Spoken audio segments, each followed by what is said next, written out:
রাজ্যে পালাবদলের পরে পশ্চিমবঙ্গ সরকারের যতগুলো জনমুখী প্রকল্প রয়েছে তার মধ্যে সব থেকে জনপ্রিয় প্রকল্প এই মুহূর্তে যদি আমরা বলি সেটা নিঃসন্দেহে বলা যায় সেটা হচ্ছে অন্নপূর্ণা ভান্ডার প্রকল্প। বিশেষ করে রাজ্যের পিছিয়ে পড়া এবং যারা নিম্ন একটা আয়ের নিচে যারা বসবাস করে তাদেরকে আর্থিক সহায়তা প্রদান করার জন্য এই প্রকল্পটি আনা হয়েছে। তো এই পরিস্থিতিতে আপনাদের পরিবারে যদি দুজন মহিলা থাকে অথবা দুজনের বেশি যদি থাকে তাহলে সেক্ষেত্রে যদি দুজনকে অথবা তার বেশি জনকে যদি অন্নপূর্ণা ভান্ডারে ৩,০০০ টাকা করে পেতে হয় তাহলে কিন্তু এই নির্দিষ্ট শর্তটিকে মানতে হবে।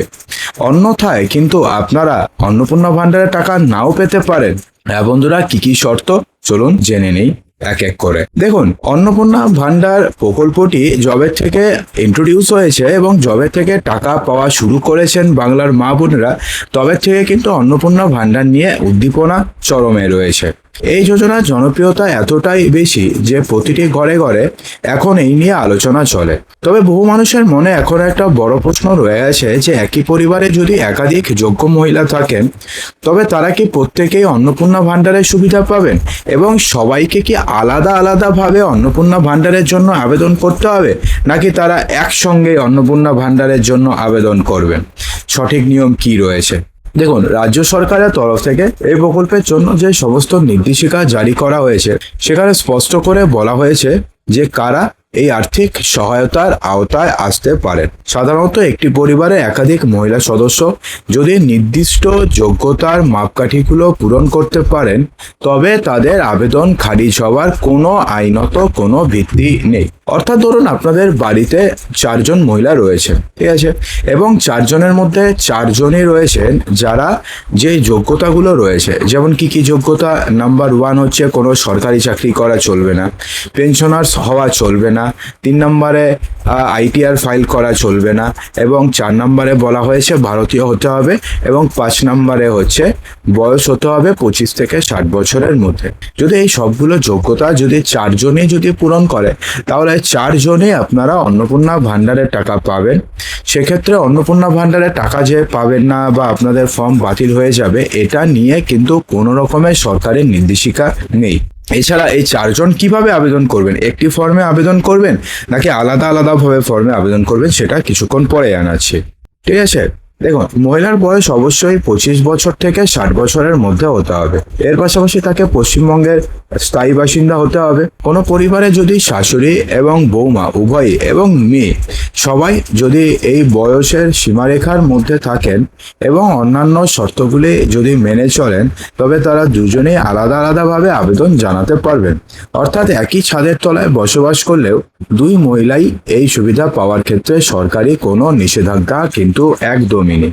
অর্থাৎ দুজনেই কিন্তু টাকা পাবেন। দেখুন, কিন্তু একটা শর্ত রয়েছে। এই জনকল্যাণমুখী প্রকল্পের সুবিধা সরাসরি উপভোক্তার হাতে পৌঁছে দেওয়ার জন্য রাজ্য সরকার ব্যাংকিং ব্যবস্থাকে বাধ্যতামূলক করেছে। একই পরিবারের 2 জন মহিলা যখন আবেদন করবেন তখন তাদের সব থেকে বড় যে বিষয়টি মাথায় রাখতে হবে তা হচ্ছে নিজস্ব ব্যাংক অ্যাকাউন্ট। এমনটা করবেন না যে 2 জন মহিলা রয়েছেন, অর্থাৎ ধরুন মা এবং মেয়ে দুজনে কি করলেন, একটা জয়েন্ট অ্যাকাউন্ট করে নিলেন মা এবং মেয়ের নামে।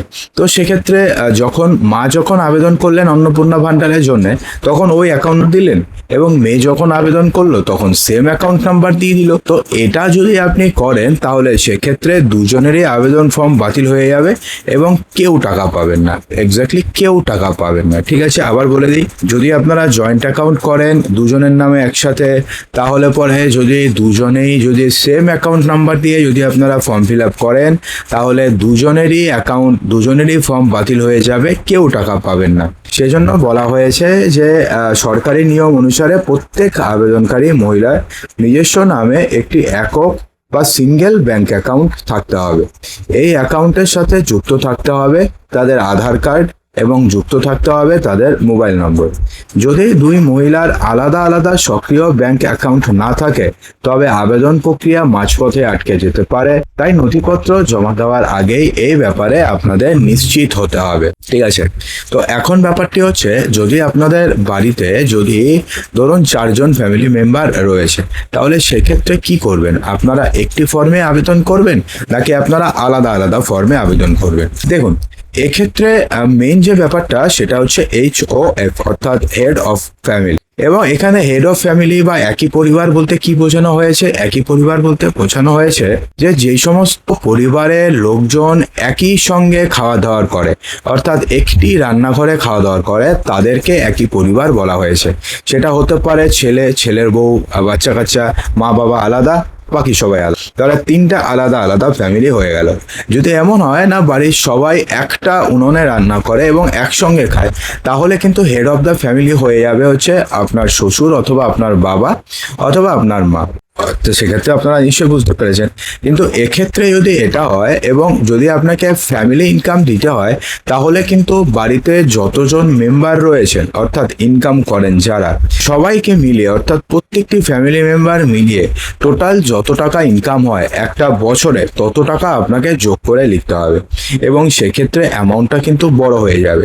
তো সেক্ষেত্রে আপনারা যদি একসঙ্গে খান তাহলে তো আপনাকে একসঙ্গে লিখতেই হবে, কিন্তু আপনারা যদি আলাদা আলাদা খান তাহলে পরে আলাদা আলাদা দিয়ে দেবেন। সেক্ষেত্রে ধরুন বাবা মায়ের ক্ষেত্রে বাবা হয়ে গেল, আপনার বাবা অথবা শ্বশুর মশাই হয়ে গেল হেড অফ দ্য ফ্যামিলি।